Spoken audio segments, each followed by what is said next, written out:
A lot of us are very festive in our green. Peter Ducey, I like it. First today, I want to address the devastating tornadoes and storms that have impacted many states throughout the South and the Midwest. As of this morning, more than 40 innocent lives have been lost, and many communities have been totally destroyed. The president has been actively monitoring the situation, and the Trump administration is engaged with governors and local officials to restore affected communities and livelihoods. Everyone impacted is in our prayers, and President Trump is fully prepared to assist state and local officials as they recover from the horrific damage. The president has had a very busy weekend, making our country and the world a much safer place. President Trump ordered decisive military action against the Houthi terrorists in Yemen. These Houthi terrorists have engaged in piracy, violence, and terrorism against American ships for years under the Biden administration, costing billions of dollars and putting innocent lives at risk. Joe Biden's pathetic weakness invited these unacceptable attacks. But there's a new sheriff in town, and his name is Donald Trump. And the world is officially on notice. America has a commander-in-chief whose peace-through-strength approach is unwavering and should not be tested. As the president said, no terrorist force will stop American commercial and naval vessels from freely sailing throughout the world. Houthi terrorists and their Iranian backers should not cross President Trump again, and the president has made that clear today. On another important matter, President Trump signed a proclamation invoking the Alien Enemies Act regarding the invasion of the United States by the foreign terrorist organization Tren de Aragua. At the president's direction, the Department of Homeland Security carried out a counter-terrorism operation deporting nearly 200 violent Tren de Aragua terrorists, which will save countless American lives. Thanks to the great work of the Department of State, these heinous monsters were extracted and removed to El Salvador, where they will no longer be able to pose any threats to the American public. Tren de Aragua is one of the most ruthless terrorist gangs in the world, and they are responsible for some of the most heinous crimes that have occurred in our nation's history in recent years, including the savage murders of beautiful Laken Riley and Jocelyn Nungray. President Trump promised Laken and Jocelyn's families during his campaign that he would demand justice for their beautiful girls, and that's exactly what he did. As the president acknowledged during his inaugural address on January 20th, he pledged to invoke this act, and he has no higher responsibility than to defend our country from threats and invasions. President Trump will continue his historic efforts to seal the border and prevent these illegal invaders from coming here in the first place. As the New York Times is acknowledged over the weekend, President Trump's policies are working. Here's how the Times summed it up. Illegal crossings at the U.S.-Mexico border are down to their lowest level in decades. Once crowded migrant shelters are empty. Instead of heading north, people stranded in Mexico are starting to return home in bigger numbers. The border is almost unrecognizable from just a couple of years ago, when hundreds of thousands of people from around the world were crossing into the United States every month in scenes of chaos and upheaval. This is the Trump effect in action. And again, those are the words from the New York Times. We didn't need a border security bill. We just needed President Trump. All of these actions taken together are contributing to a wave of optimism about the direction of our great country. According to brand new polling from NBC News, more registered voters say the United States is heading in the right direction than at any point since early 2004. Americans support President Trump's common sense approach that's getting our country back on track in record time. Meanwhile, the president's critics can't say the same. That same new NBC poll also found that the Democrat Party has reached an all-time low in popularity. It turns out when you let your hatred of President Trump get in the way of doing what is best for America, the people reject you. Who would have thought? Joining us today in our new media seat is Kelly Meyer. She is a White House correspondent with News Nation. News Nation started in 2021 and is one of America's fastest growing cable news networks with a focus on news for all of America. It's part of a larger ecosystem Nexstar, which is home to News Nation, the political website The Hill, the broadcast network The CW, and local Nexstar stations. With that, kick us off, please, Kelly. Thank you, Caroline.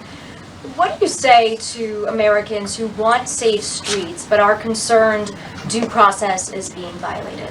The president is using every lever of his executive authority and his constitutional authority within the bounds of the immigration laws of our country to ensure that our streets are safer for law-abiding American citizens. And this administration is focused on detaining, arresting, and deporting illegal criminal aliens. And as you saw this past weekend, the president used his authority under the Alien Enemies Act to deport foreign terrorists. Tren de Aragua is now a designated foreign terrorist organization. And as I said, there were nearly 200 Tren de Aragua members who were sent to El Salvador this weekend. Countless lives will be saved because of this action. And if you talk to the families, the Angel families, as I mentioned, Blake and Riley and Jocelyn Nungray, they understand the grave cost of life at the hands of these illegal terrorists. And the president is proud to deliver on that promise for them. And just to follow up on that, this will be challenged later today in the courts. Does the president, does this allow him to defy the court order without having this the checks and balances and the separation of power? No. In fact, this administration acted within the confines of the law, again, within the president's constitutional authority and under the authority granted to him under the Alien Enemies Act. We are quite confident in that, and we are wholly confident that we are going to win this case in court. Peter. Thank you, Caroline. If you guys can't send 200 Tren de Aragua terrorists at a time to El Salvador, where are you going to send them instead? It's a very good question. You'd have to ask the courts and the people on the left who are trying to fight this administration for doing the business that this president sought out to do, which is to deport these foreign terrorists. And we're very grateful to President Bukele and to El Salvador for accepting these heinous monsters where they will face justice. And if these guys are terrorists at war with the United States, is President Trump considering anything more lethal to address them than just sticking them on a plane somewhere else? Well, it sounded like you had a little bit of curiosity in the premise of your question, so I want to address it. These are designated foreign terrorists. The president signed a proclamation on February 20th, 2025, designating TDA as a foreign terrorist organization that was in consultation with the Attorney General and the Secretary of Treasury. That was pursuant to 8 U.S. Code 1189. The president has the right to do that. And I think nobody would argue that Tren de Aragua should be designated a foreign terrorist organization. If you want to have that argument, I'm happy to do it. These are heinous monsters,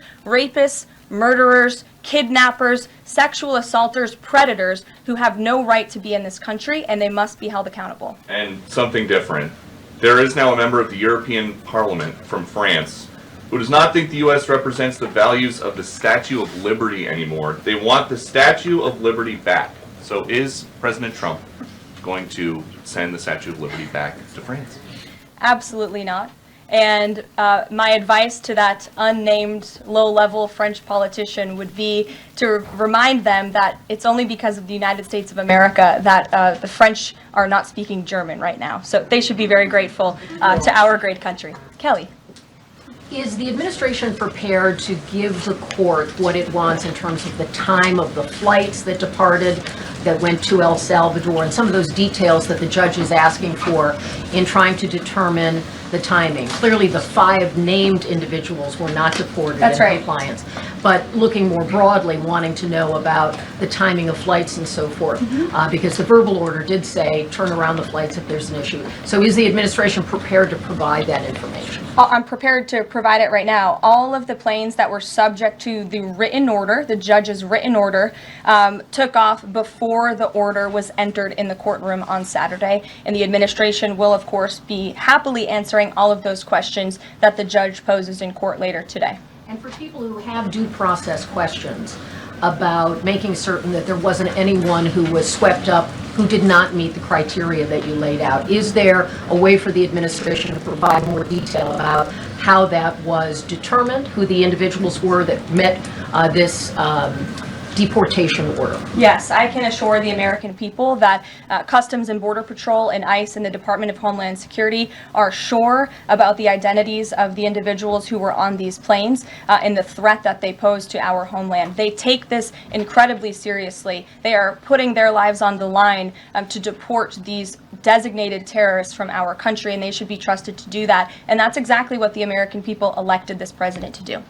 Thanks, Caroline. Just to follow up on that then, so you're saying definitively that the administration can prove everyone that was put on those flights to El Salvador was either a member of Tren de Aragua, MS-13, or some other entity? We've already provided the breakdown in the effort of transparency about the 261 illegal aliens who were deported. 137 of those were deported under the Alien Enemies Act. 101 of those were Venezuelans removed via Title VIII, which, as you know, are just regular immigration proceedings. And 23 of them were MS-13 Salvadorian gang members. There were also 2 MS-13 ringleaders as part of that group of 23 who President Bukele particularly expressed his gratitude for their return so he can demand justice in his home country. Jennifer. Just follow, what criteria, though, other than, say, tattoos or maybe being in the wrong place at the wrong time, are they using to determine that someone is actually a member of one of these organizations? Intelligence and the men and women on the ground in the interior of our country who are finally being allowed to do their jobs. Their hands were tied under the previous administration, and as I said, they take their jobs very seriously. They should be trusted and respected by the American public with this operation. And of course, as I said to Kelly, the administration will provide all details to the questions that the court poses. Jennifer. One more follow-up on that. Can you say how much the U.S. is paying El Salvador to imprison these Venezuelans? And then a different question on Russia. I was wondering if you could give us an update on the ceasefire negotiations, and is there anything you can share on the list that Putin passed along to President Trump for the things he's requesting? Sure. To your first question, it was approximately $6 million to El Salvador for the detention of these foreign terrorists. And I would point out that is pennies on the dollar in comparison to the cost of life and the cost it would impose on the American taxpayer to house these terrorists in maximum security prisons here in the United States of America. And I would echo the message of our Secretary of State, Marco Rubio, who expressed his gratitude to President Bukele and El Salvador's government for their cooperation in this deal. As for Russia, as you know, the president announced last night on Air Force One on his return from his very busy weekend in Florida that he will be speaking to President Putin tomorrow. I won't get ahead of those negotiations, but I can say we are on the 10th yard line of peace, and we've never been closer to a peace deal than we are in this moment. And the president, as you know, is determined to get one done. Caroline? Sure. I have 2 questions for you. One on the flights, but first on the president's post overnight, saying that the pardons that were issued by President Biden preemptively to members of the January 6th committee, that they're now null and void. Have attorneys here at the White House told President Trump that he has the legal authority to undo a pardon simply because it was signed by auto pen, as he said? The president was begging the question that I think a lot of journalists in this room should be asking about whether or not the former president of the United States, who I think we can all finally agree was cognitively impaired. I know it took people some time to finally admit that, but we all know that to be true, as evidenced by his disastrous debate performance against President Trump during the campaign. I digress on that. But the president was raising the point that did the president even know about these pardons? Was his legal signature used without his consent or knowledge? And that's not just the president or me raising those questions, Caitlin. According to the New York Post, there are Biden officials from the previous White House who raised those questions and wondered if the president was even consulted about his legally binding signature being signed onto documents. And so I think it's a question that everybody in this room should be looking into, because certainly that would propose perhaps criminal or illegal behavior if staff members were signing the President of the United States autograph without his consent. Biden is on the record talking about issuing preemptive pardons to these people. But was he aware of his signature being used on every single pardon? That's a question you should ask the Biden Is there White any House. evidence on that he wasn't aware of it? You're a reporter. You should find out. Okay, on the Sean. flights, so I have a question on the timeline of the flights. You keep talking about the judge's written order, which hit the docket Saturday night at about 7:26 p.m., but he issued a verbal order before that at about 6:45 and 6:48 p.m. based on the court hearing, a verbal order from the bench. Does the White House feel the need to comply with a verbal order from this judge? Again, as I said, all of the planes subject to the written order of this judge departed U.S. soil, U.S. territory before the judge's written order. But what about the verbal order, which of course carries the same legal weight as a written order, and said for the planes to turn around if they were Well, in the air? there's actually questions about whether a verbal order carries the same weight as a legal order, as a written order, and our lawyers are determined to ask and answer those questions in court. Sean. Hey, so on Friday, the president suggested at length that it should be illegal to criticize judges, but he has repeatedly criticized judges who rule against him, and Elon Musk is calling for impeachment of judges who have opposed the administration. So how are those two things not in conflict? I have not heard the president talk about impeaching judges. I know you mentioned Mr. Musk's tweet, but I have not heard the president of the United States ask that. Mary. Hey, thanks, Caroline. I wanted to ask about this video I saw this morning set to the tune of, I believe, Closing Time, about deportations of illegal migrants. What's the strategy behind the White House's videos they've been putting out on this, and can you kind of talk us through the thinking on these videos? Sure. I think the White House and our entire government clearly is leaning into the message of this president, and we are unafraid to double down and to take responsibility and ownership of the serious decisions that are being made. The president was elected with an overwhelming mandate to launch the largest mass deportation campaign in American history, and that's exactly what he is doing. And to this very day, we are now, I think, 56 or 7 days into the administration by my count. The president still receives an overwhelming public support for the policies that he is enacting. So we are unafraid to message effectively what the president is doing on a daily basis to make our community safer. And the specific video you referenced, I think it sums up our immigration policy pretty well. You don't have to go home, but you can't stay here. Go ahead. Thanks, Caroline. I have two questions. First, will President Trump put sanctions on Russia if the talks on Tuesday don't go as hoped? And secondly, have any illegal immigrants self-deported through CBP home yet? To your first question, it's something the president has floated, and certainly he's willing to do if necessary. I don't have anything to read out, and I would never get ahead of the president on such a serious decision. To your second question about the CBP Home app, I would have to check in with the Department of Homeland Security, but it's a great question, and we're very proud to repurpose this app, which the Biden administration abused to facilitate the mass illegal entry of illegal immigrants into our country. It was like a fast pass at Disneyland. That's not happening under this administration. We are encouraging illegal immigrants to actively self-deport to maybe save themselves from being in one of these fun videos. Caroline. Sure. John, good to see you. Thank you. After President Trump strafe-bombed the Houthis yesterday, he said that if they retaliate, he was going to personally hold Iran accountable for that. Holding them accountable, what would that look like? Well, I would defer you to what the president put out this morning, John, where he said very clearly, I will read it, "Let nobody be fooled. The hundreds of attacks being made by Houthi, the sinister mobsters and thugs based in Yemen, who are hated by the Yemeni people, are all created by Iran. Any further attack or retaliation by the Houthis will be met with great force, and there is no guarantee that the force will stop there. Iran has played the innocent victim of rogue terrorists from which they've lost control, but they haven't lost control. They are dictating every move, giving them the weapons, supplying them with money and highly sophisticated military equipment, and even so-called intelligence. Every shot fired by the Houthis will be looked upon from this point forward as being a shot fired from the weapons and leadership of Iran. And Iran will be held responsible and suffer the consequences, and those consequences will be dire." That is a statement from the President of the United States just moments ago. I have nothing additional to share, but our message to Iran is you better take this president seriously, and I think the Houthis learned that the hard way this past weekend. As I said in my opening remarks, there's a new sheriff in town, and this president is not just going to sit on his hands and allow terrorists to launch attacks on commercial vessels and U.S. naval ships. Those actions will not be tolerated. Sure, Edward. Yeah, thanks. Caroline, on the economy. So after mostly a down week last week in the economy. You've been very vocal, as well as other cabinet members, about how we're in a transition and about how this economic transition, and there's a long-term plan for tariffs on this. How concerned is the president that the markets and Americans, for lack of a better term, will freak out over these tariffs and be concerned about a long-term plan? Sure. I think I've been asked this question and answered this question respectfully, Edward.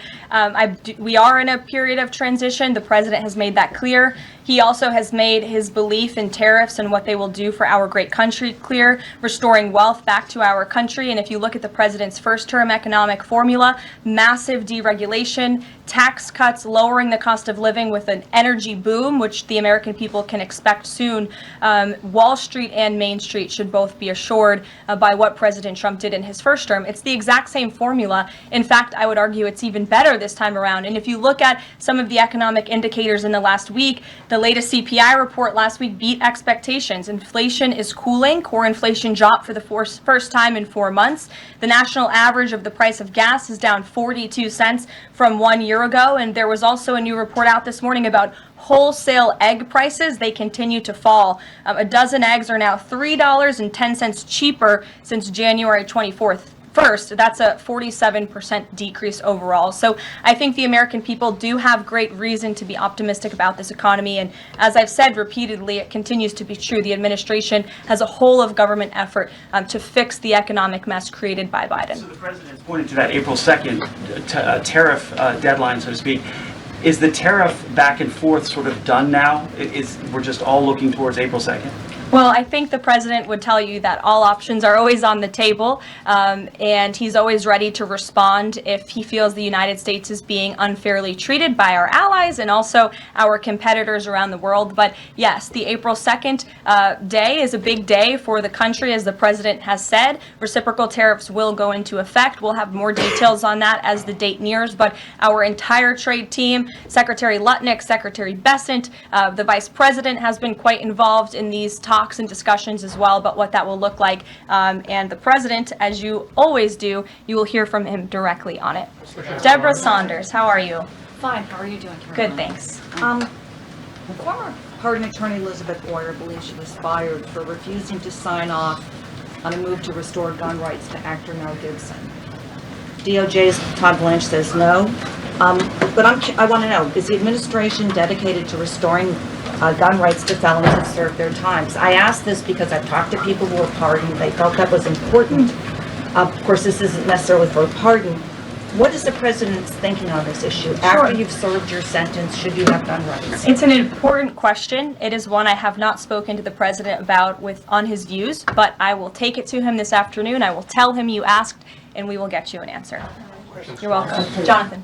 Thanks a lot, Carolina. A question for you regarding the administration complying with judges' orders.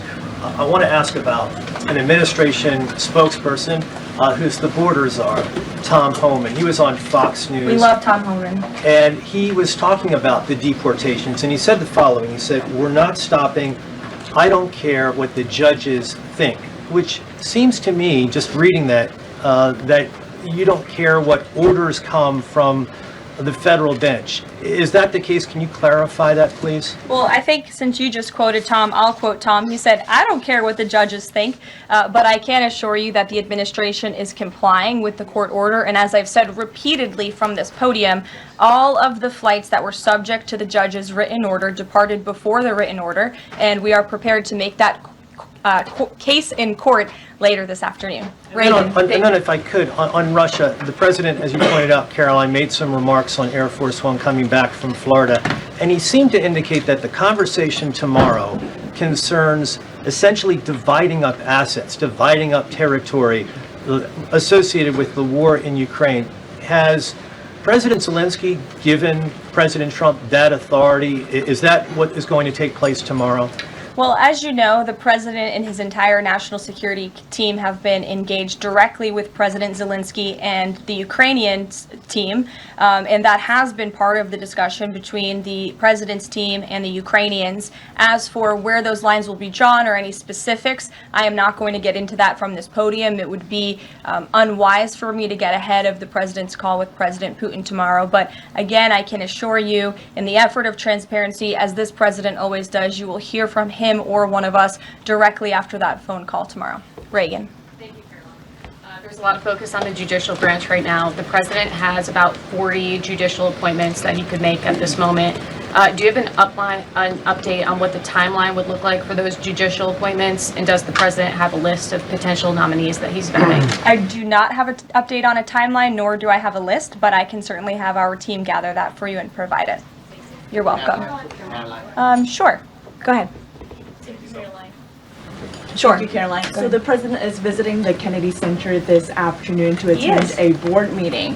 A question about what happened a few weeks ago. The Kennedy Center got bomb threats targeting a performance by Shingyun Performing Arts, which is an American company showcasing China before communism. This company has been targeted, unfortunately, by the CCP for years.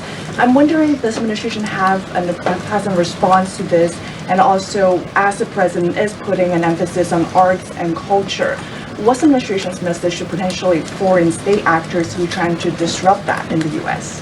Don't disrupt it.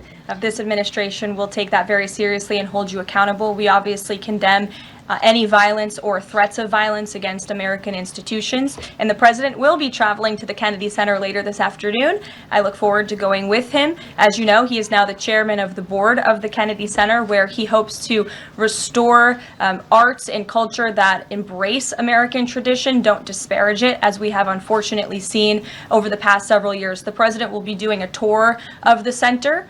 In his business developer mind, I'm sure he will make some recommendations on how the center itself can be improved, but also will be discussing perhaps some future plays and musicals and theatrical programs that the center will be hosting under his new leadership and the board's new leadership. Daniel. Will the president be discussing with Putin tomorrow the future of Volodymyr Zelensky, sort of a follow-up to John's question? Again, I've been asked and answered this question now. I'm not going to get ahead of the president's discussion tomorrow, but after the phone call takes place, I can certainly provide a readout. Daniel. Caroline, thank you so much. You mentioned earlier in the briefing that you guys are at the 10-yard line of peace. Given the amount of progress that you've made in such a short amount of time, is that an indictment of the previous administration's foreign policy stance, and is it just more proof that you need to talk to people to sort of get things done? I think so. I think the previous administration is the reason this war began. As President Trump often says, this war would have never started if he were still in office. It only started because of the incompetence and the weakness of the previous administration. And President Trump is very proud of the progress that he and his team have made in such a short amount of time. And hopefully tomorrow that progress will move forward. Sure. Thanks.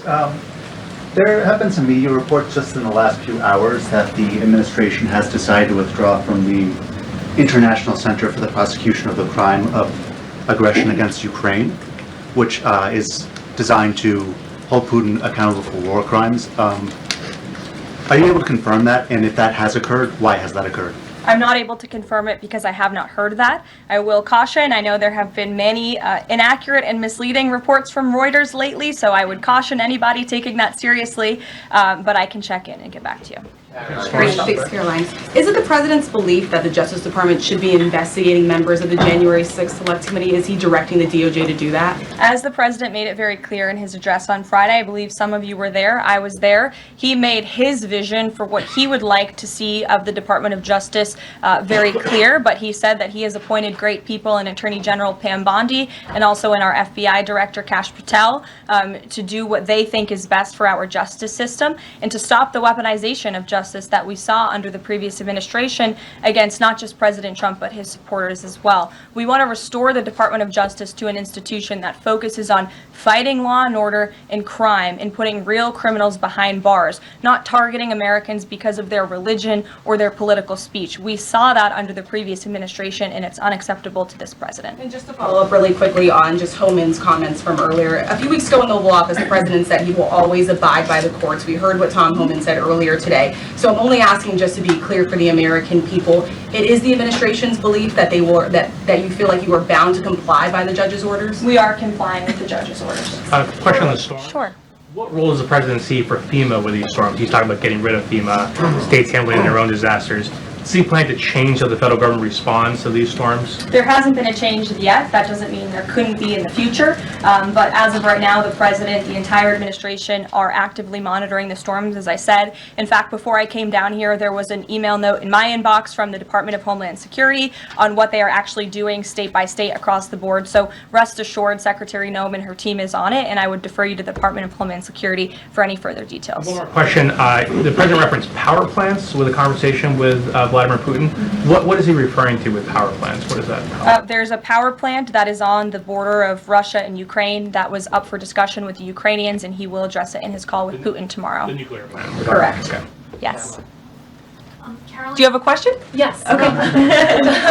I wanted to ask you if you would be releasing more granular data about the people who were sent to El Salvador this week. Particularly, will you be releasing their names? I don't believe so because of the privacy concerns at this point in time. That doesn't mean we won't eventually. I would defer you to the Department of Homeland Security for more details on the individuals on the flights, but we have been incredibly transparent in giving you the breakdown of the numbers and also some of the crimes committed by these heinous criminals and individuals: kidnapping, sexual abuse of a child, robbery, aggravated assault on a police officer. I would remind everybody in this room that Tren de Aragua is a foreign terrorist organization operating within the United States of America because the previous administration allowed them to invade our country. These are monsters who tortured, raped, and murdered a 12-year-old Jocelyn Nungre. They murdered 22-year-old nursing student Laken Riley. They led a multi-state sex trafficking operation involving smuggling women into the United States, holding them in stash houses in Louisiana, Florida, New Jersey, Texas, and Virginia, and forcing them into prostitution. They kidnapped and murdered a 33-year-old woman in Texas. They sexually and physically assaulted a woman and her daughter in Wisconsin. They conducted a mass shooting in Illinois. They peddled untraceable ghost guns across New York City, took over an Aurora, Colorado apartment complex where they kidnapped and tortured victims. And by the way, many of you in the mainstream media said that didn't happen. It turned out that it did. And because of the effective immigration policies of this administration, those foreign terrorists were detained and they are no longer operating on American soil, and we have President Trump to thank for that. We'll see you guys later at the Kennedy Center. Thanks so much.